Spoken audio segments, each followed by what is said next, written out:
Newton का पहला नियम कि अगर कोई वस्तु स्थिर है तो स्थिर रहना चाहती है, और अगर कोई वस्तु गति में है तो वह गति में रहना चाहती है, जब तक कि कोई बाहरी बल उस पर न लगाया जाए। तो मैं यहाँ पे फिजिक्स क्यों पढ़ाने लगा हिंदी का देकर, तो आप लोग बिल्कुल सही जगह है। एक्चुअली में ये चीज़ ना हम पे सही बैठता है, क्योंकि मैं डेली ये टाइम क्या चल रहा है, मजाक चल रहा है, 8 बजे बोलकर मैं कितना बजे वीडियो अपलोड करता हूँ। देखिए थोड़ा सा टाइम का इशू रहता है मेरे साथ भी। ओके, मेरा तो कभी कभी खाना पीना भी छूट जाता है वीडियो के चक्कर में, और कल मैं तो दिन भर पीपीटी बनाता रहा और खाना भी छूट गया, रात को मैं खाना खाया। उसके बाद यहाँ से देखिए सुबह में जो है से एक और वीडियो आप लोग के लिए अपलोड कर दिया है इंग्लिश का, तो उसको जाके बेनिफिट उससे उठाइए भाई, फ्री फोकट के दे रहा हूँ तो उसका बेनिफिट उठाइए, ठीक है, फायदा उठाइए। देखिए बहुत अच्छा लेवल का मैं चीज़ आपको प्रोवाइड करा रहा हूँ, कोई दिक्कत नहीं होने वाला है, कंटेंट 100% खरास होना है। चलिए तो चलिए आज हम लोग बात करने वाले हैं हिंदी लैंग्वेज के से रिलेटेड। और हाँ देखिए आप लोग भी थोड़ा सा ना, मैं 8 बजे इसीलिए नहीं ला पाता हूँ कि थोड़ा बहुत मैं भी कोताही बरत देता हूँ, क्योंकि आप लोग बोलते नहीं हैं कि भैया 8 बजे लाइए लाइए लाइए। डेली 10-15 कमेंट आएगा ना कि सर कहाँ हम लोग वेट कर रहे हैं, आप कहाँ रह गए, तब उसके बाद ना थोड़ा सा पंक्चुअलिटी मेरे में भी आएगा। पंक्चुअल हूँ पर थोड़ा सा उस लेवल का नहीं हूँ, तो आप लोग चाहिए जैसा हमको घुमाइएगा वैसा हम घूम जाएंगे फर्स्ट लॉ ऑफ मोशन के अनुसार, ठीक है। तो चलिए पेपर 1 के प्रिपरेशन में है, यहाँ पे 60 क्वेश्चन हिंदी लैंग्वेज से देखने को मिलेगा आपको, ओके, हिंदी पेपर से। बाकी इसका पीडीएफ टेलीग्राम पे आपको मिल जाता है, जाके ज्वाइन कर लीजिएगा उसको। और टेस्ट वगैरह के लिए टेस्ट थोड़ा सा लेट डालूंगा लेकिन डालूंगा। तो फर्स्ट क्वेश्चन आता है संधि विच्छेद करना है, और जिनको कन्फ्यूजन है, मैं यहाँ पे ना आपको इंग्लिश और जो है जीके ही पढ़ाने वाला हूँ, बट जस्ट हिंदी आपको हेल्प के लिए मैं प्रोवाइड करा दे रहा हूँ, मैं हिंदी का टीचर नहीं हूँ, ओके। अब देखिए इसमें लेकिन आपको यहाँ से ना हेल्प बहुत अच्छा मिल जाएगा और सारी चीज़ समझ में आएगी, क्योंकि 10th तक तो मेरा बैकग्राउंड हिंदी ही रहा है। सदा में संधि विच्छेद क्या हो गया, और संधि का टॉपिक आपको संडे को आने वाला है, ओके, संडे को आने वाला है संधि का टॉपिक। और मैं बता चुका हूँ थर्सडे और संडे 2 स्पेशल क्लास होगा, ज्वाइन कीजिए भाई। कहाँ घूम रहे हैं, कहाँ दौड़ रहे हैं, ज़्यादा दौड़िए मत, रुक जाइए लाइफ में, ठीक है। जिसे बोले थे ना नारद जी वाल्मीकि को कि मैं तो रुक गया, तुम कब रुकोगे, रत्नाकर डाकू, याद है आपको। चलिए तो वही सारा कॉन्सेप्ट है। तो और सदैव क्या हो गया, सदैव में अब बताना है संधि विच्छेद करना है, ओके। संधि क्या होता है, 2 वर्णों के मेल से जो विकार उत्पन्न होता है उसको संधि बोलते हैं, और 2 शब्दों के मेल से जो बनता है ना तो उसको हम लोग समास कहते हैं। कंफ्यूजन नहीं होना चाहिए दोनों में, ऐसे ऐसे कभी घुमा के क्वेश्चन पूछ देंगे। तो इसका संधि विच्छेद देखिए सदा प्लस ए हो जाएगा, सदा प्लस ए हो जाएगा। क्वेश्चन टिक क्यों लगा है, क्योंकि भारत में जितने भी एग्जाम हुआ है सारा का कंपाइलेशन आपको यहाँ देखने को मिलता है। तो प्रीवियस ईयर में जब स्टडी कर रहा था उस दरमियान जो है सो ये सब लगाया हुआ है, तो वहाँ से ही है सब क्वेश्चन, कुछ है, और हिंदी इंग्लिश चेंज नहीं होता है, ठीक है। आपको कन्फ्यूजन के लिए समझ जाइए इतना चीज़, और जिनको समझ में नहीं आता है उनको मैं समझा भी नहीं पाऊंगा। सदा जोड़ ए हो गया सदैव, इसमें संधि हो गया। अब संधि का बताइए कि इसमें प्रकार कौन सा है भाई, संधि का प्रकार कौन सा है। तो देखिए यहाँ पे स्वर संधि है, स्वर संधि का टोटल 5 प्रकार होता है, ओके, इसे याद रखिएगा। इसको संधि विच्छेद करने जाइएगा सदैव को, तो सदा जोड़ ए हो गया। तो सदा क्या हुआ, सदा आ प्लस ए लग गया ना, ए सदा प्लस ए, तो आ प्लस ए मिलके आय बन गया, क्या बन गया, आय बन गया। तो यहां से आपका वृद्धि संधि हो गया, क्या हो गया, वृद्धि संधि हो गया। समझ गया, संधि का टॉपिक जब दूंगा तो आपको समझ में आ जाएगा, डोंट वरी अबाउट दैट। यहां से समझ गए आ प्लस ए मिलकर आय बनता है, ठीक है, तो वहां पे वृद्धि संधि होता है। क्लियर, समझ चुके होंगे। आंसर आपका ए नंबर हो गया। तन्मय में कौन सा संधि है, तन्मय बताइए कि संधि कौन सा होगा, व्यंजन संधि, विसर्ग संधि, स्वर संधि, या फिर इनमें से कोई नहीं। देखिए तन्मय में आपका व्यंजन संधि होगा, क्या होगा, तन्मय में व्यंजन संधि हो गया। अगर इसका संधि विच्छेद करने जाइएगा तो तद द में हलन प्लस मय, क्या होगा, तदमय, ठीक है, तो तन्मय बन जाता है ऐसे, तन्मय, ओके। तो यहाँ से देखिएगा तो यहाँ पे व्यंजन संधि आपको मिलेगा, यहाँ पे द जो है उसका मय है, तो यहाँ पे व्यंजन संधि देखने को मिलता है, ठीक है। स्वर का यहाँ पे बात नहीं होगा, ओके, व्यंजन संधि है, विसर्ग का तो बात ही नहीं है, ओके। तो क्या हो गया, यहाँ पे व्यंजन संधि हो गया। चलिए समझ गया, तद जोड़ मैं इसका संधि विच्छेद होगा।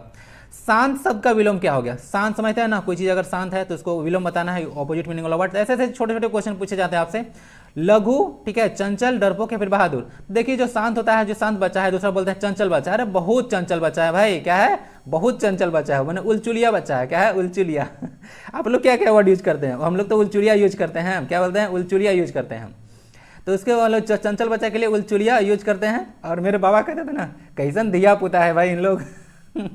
हम लोग जब शोर करते थे, बदमाशी करते थे, ओके, तो बाबा कहते थे ना कैसन धिया पुता है, ऐसे बोलते थे। तो सब चंचल के लिए शांत, शांत का उल्टा क्या होगा, चंचल वर्ड होगा। बाकी बहादुर मतलब समझते हैं आप लोग, एक ब्रेव होता है, डरपोक इसका जब बहादुर का उल्टा हो जाएगा। लघु मतलब तो छोटा होता है ना, बड़ा का छोटा हो जाएगा। लघु का विलोम दीर्घ हो जाएगा, लघु का विलोम दीर्घ हो जाएगा। देखिए एंजॉय करके पढ़िए, मैं भी देहात से ही हूँ, ओके, ज़्यादा कहीं से इंग्लैंड से नहीं आया हूँ, तो नॉर्मल चलता है। And I want to be natural, okay, everywhere, हम नेचुरल रहना चाहते हैं।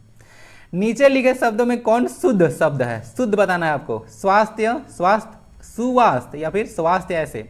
तो स्वास्थ्य का मतलब देखिए सही वर्ड ये है, स्वास्थ्य देख लीजिएगा ऐसे। ओके, आप लोग 2-3 वर्ड जाके यहाँ पे आंसर कोई कमेंट बॉक्स में देगा नहीं, पता नहीं है। सिंगार एक देख लीजिएगा। ओके, एक वर्ड जाके सिंगार देख लीजिएगा, उज्जवल देख लीजिएगा, 2 वर्ड देख लीजिएगा। अभी 2 माइंड पर आया तो जाकर देख लीजिएगा। बहुत लोग गलती लिखते हैं, इसको देख लीजिएगा, बहुत लोग गलती लिखते हैं, उज्जवल और सिंगार। नेक्स्ट आता है आपका इच्छा का पर्यायवाची क्या होगा। इच्छा मतलब अंग्रेजी में डिजायर इसको बोलते हैं, तो ठीक इसका क्या होगा। इच्छा का पर्यायवाची मतलब सिमिलर मीनिंग बताना है। पर्यायवाची मतलब उल्टा बोला है क्या, पर्यायवाची मतलब होता है सीधा सीधा नहीं, सिमिलर मीनिंग वाला वर्ड। ओके, यानी कि समानार्थी शब्द। तो इच्छा का होता है आकांक्षा, ठीक है, आकांक्षा। ओके, आकांक्षा होता है, आकांक्षा मतलब इच्छा होता है।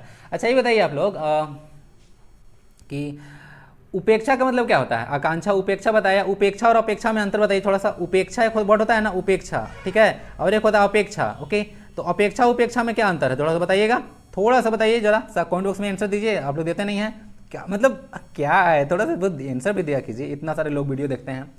बाकी सारे वर्ड्स का मीनिंग मैं बता देता हूँ, बाकी सारे वर्ड्स जो है उसका मीनिंग बताता हूँ। अम्लीय का मतलब होता है अमृत, क्या होता है, अमृत, सुधा, पीयूष, इस तरह से बोल सकते हैं, ठीक है, अमृत, सुधा, पीयूष, यानी कि समझ गए ना, पीयूष, अमृत मतलब समझते हैं ना, इतना समझते होंगे, नेक्टर। उसके बाद हर्ष का मतलब बहुत ज्यादा उल्लास होता है, खुशी होता है, ठीक है, तो उसको बोलते हैं हर्ष। उसके बाद रश्मि, रश्मि का मतलब होता है रोशनी, क्या होता है, रोशनी होता है रश्मि मतलब। एक मीनिंग इसका किरण भी होता है ना। ओके, चलिए नेक्स्ट क्वेश्चन आता है, अनेक शब्दों के लिए एक शब्द का चयन करना है, यानी कि वन वर्ड सब्स्टिट्यूशन जिसको आप अंग्रेजी में बोलते हैं, बताना है अनेक शब्दों के बदला एक शब्द, ठीक है। तो बताना है जैसे जो कहा न जा सके, क्या है, जो कहा न जा सके, उसको बोलते हैं ना कि प्राइवेट बात है, नहीं कर सकते हैं। तो अकथित हो गया, अकथनीय, अकथ्य या फिर नामुमकिन। तो इसका आंसर अकथ्य होगा, जो कहा न जा सके। अब मैं थोड़ा सा यहाँ बताता हूँ, जैसे कि मैं जब इसको नेट पर सर्च कर रहा था, जो कहा न जा सके, ओके, तो नेट पर इसका आंसर अकथनीय आ रहा था। क्या आ रहा था, अकथनीय आ रहा था। और अकथ्य का मतलब होता है कहने योग्य, क्या होता है, अकथ्य का मतलब आ रहा था जिसे कहने योग्य, ठीक है, कहने योग्य, इसका यही आ रहा था। तो थोड़ा सा जो इंग्लिश में जो ज़्यादा जानकार हैं, ठीक है, थोड़ा सा कमेंट करके बताइए जरा कि इसका मीनिंग क्या होना चाहिए, अकथ्य होना चाहिए या अकथनीय होना चाहिए या दोनों होना चाहिए। अकथित तो थोड़ा सा पास्ट टेंस में हो जाएगा, जिसे कहा नहीं गया है, ठीक है, क्या है, जिसे कहा नहीं गया है उसको अकथित बोलते हैं। चलिए, और नामुमकिन मतलब जो संभव ना हो, ठीक है, जो संभव है ही नहीं उसको हम नामुमकिन बोलते हैं, समझ गए। थोड़ा सा बताइएगा अकथनीय होना चाहिए या अकथ्य होना चाहिए। कहने योग्य को, जो नहीं कहने योग्य है उसको अकथ्य पर नेट बोल रहा है, और ठीक है, और जो अकथनीय को बोल रहा है जो कहा न जा सके, ठीक है। तो दोनों थोड़ा माइनर डिफरेंस लग रहा है। ओके, तो इसका आंसर आप लोग बताइएगा थोड़ा सा क्या होता है। बुक में आंसर है अकथ्य और नेट पर बता रहा है अकथनीय, थोड़ा सा देख लीजिएगा इसको, मैं तो हिंदी का टीचर हूँ नहीं।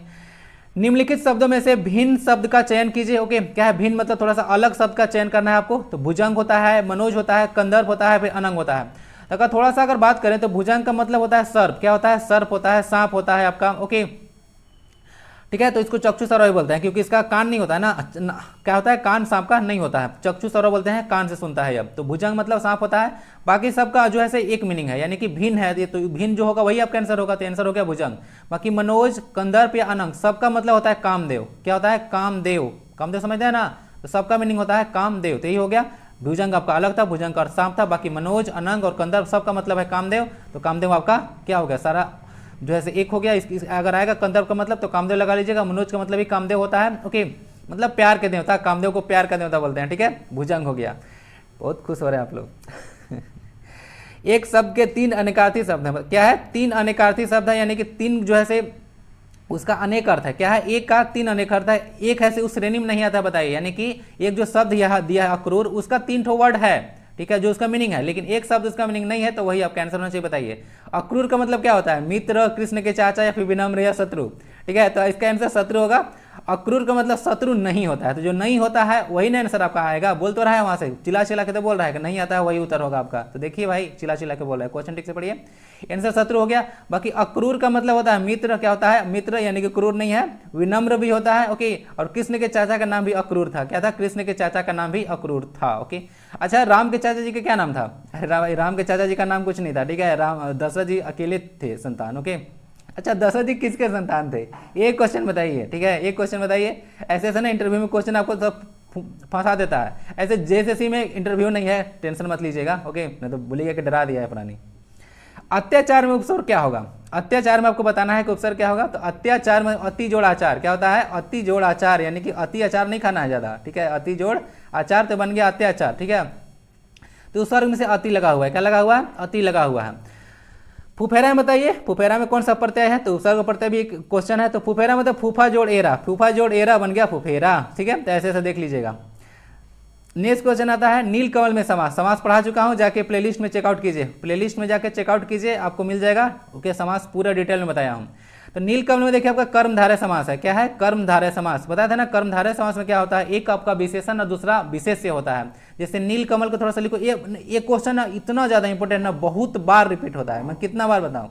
नीलकमल, नील आपका विशेषण है, क्या है? विशेषण है आपका, यहाँ से देख लीजिएगा, अभी विशेष्य है, ठीक है, विशेषण और विशेष्य है, समझ गए। चलिए, एक बार ना मतलब जब झारखंड एसआई का एग्जाम हुआ था, उसमें क्वेश्चन अंग्रेजी में पूछा था एडजंक्ट का मतलब मीनिंग, आपको पता है एडजंक्ट का मीनिंग, थोड़ा बताइए।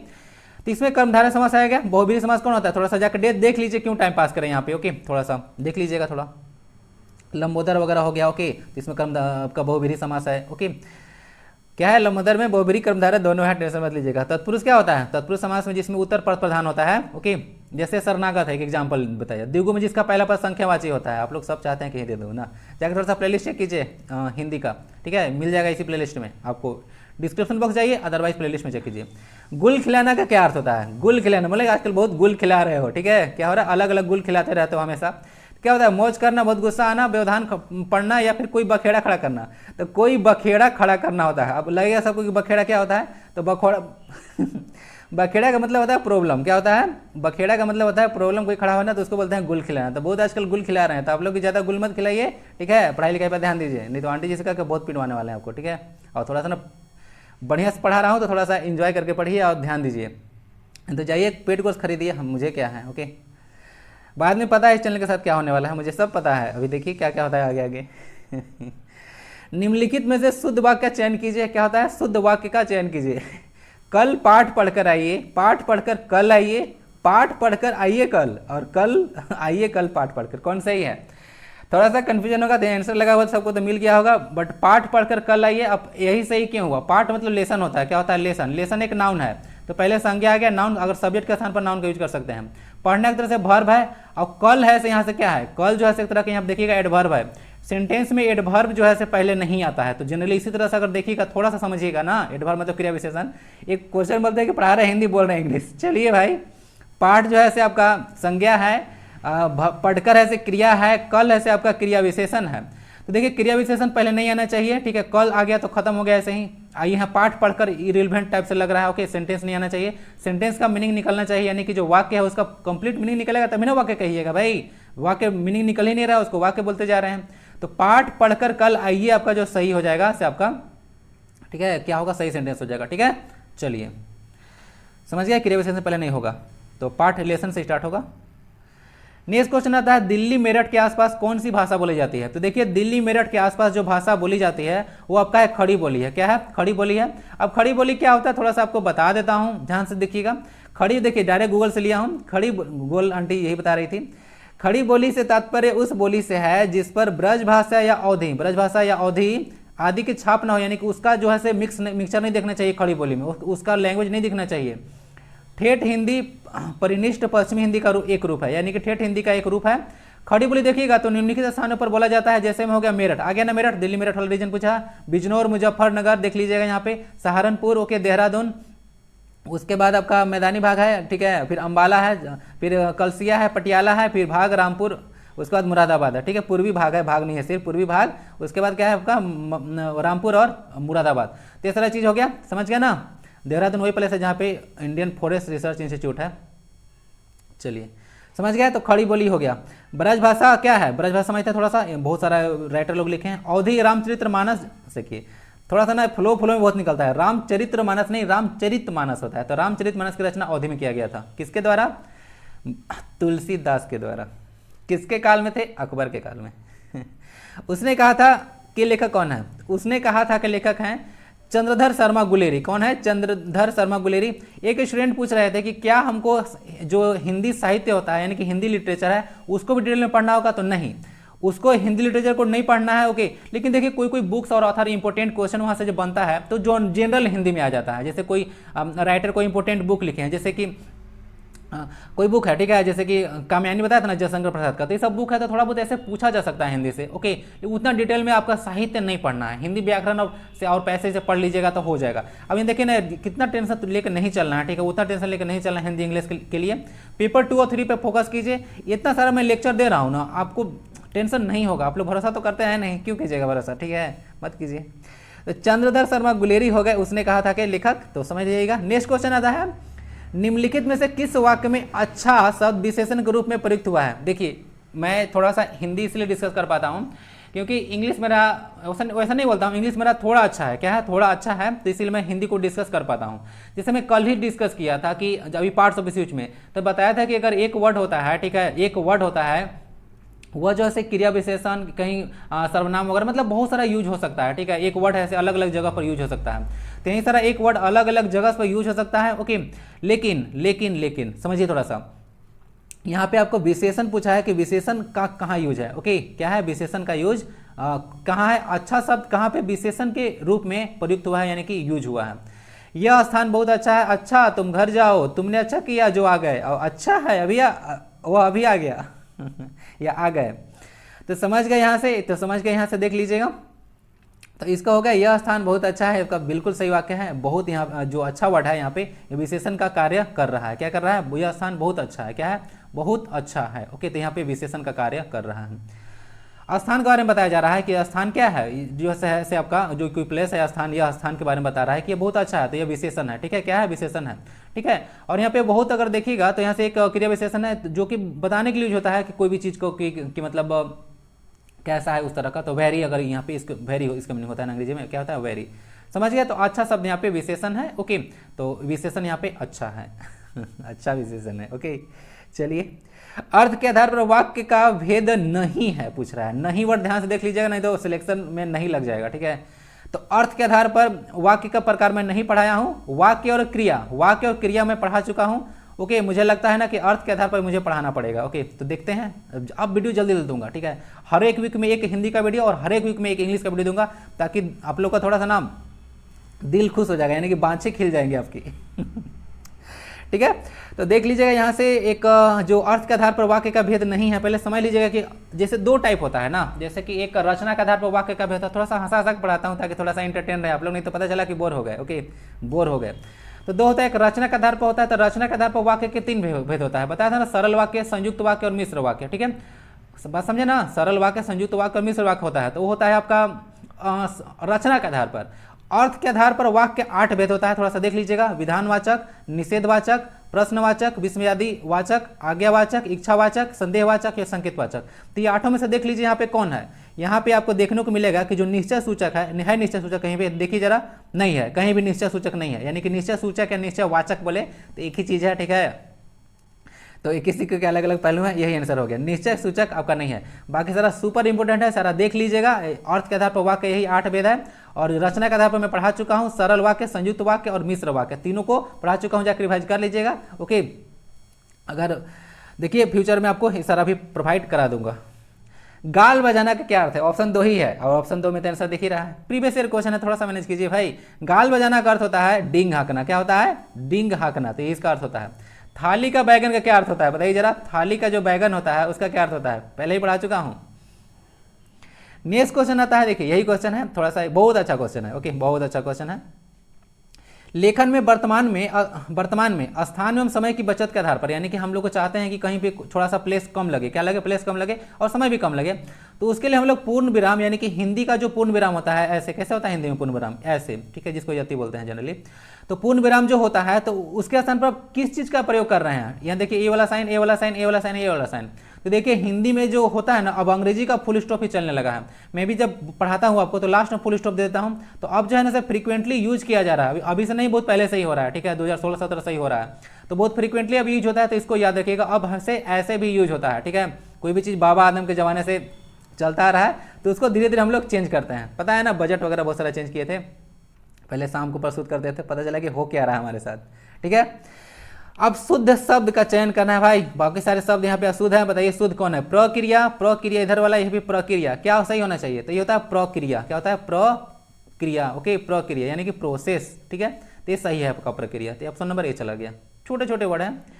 निम्नलिखित में से कौन संघर्षी व्यंजन है? क्या है संघर्षी व्यंजन? डाला हूं या पहले संघर्षी व्यंजन समझ लीजिए। देखिए, जिन व्यंजनों का उच्चारण करते समय प्राण वायु संघर्ष के साथ मुख से बाहर निकलते हैं, यानी कि जब ये सब वर्ड बोलिएगा ना तो संघर्ष के साथ वायु निकलेगा, ठीक है, आपका मुंह से संघर्ष के साथ वायु निकलेगा, प्राण वायु। जैसे सौ, देखिए संघर्ष करके मुंह जो है क्या हो रहा है, संघर्ष के साथ वायु निकल रहा है, समझ गए? तो स, फिर तालबे से मूर्धन सा दन सा ह, ये सबको संघर्षी व्यंजन कहते हैं, ठीक है, क्या बोलते हैं? संघर्षी व्यंजन कहते हैं, याद रखिएगा इसको।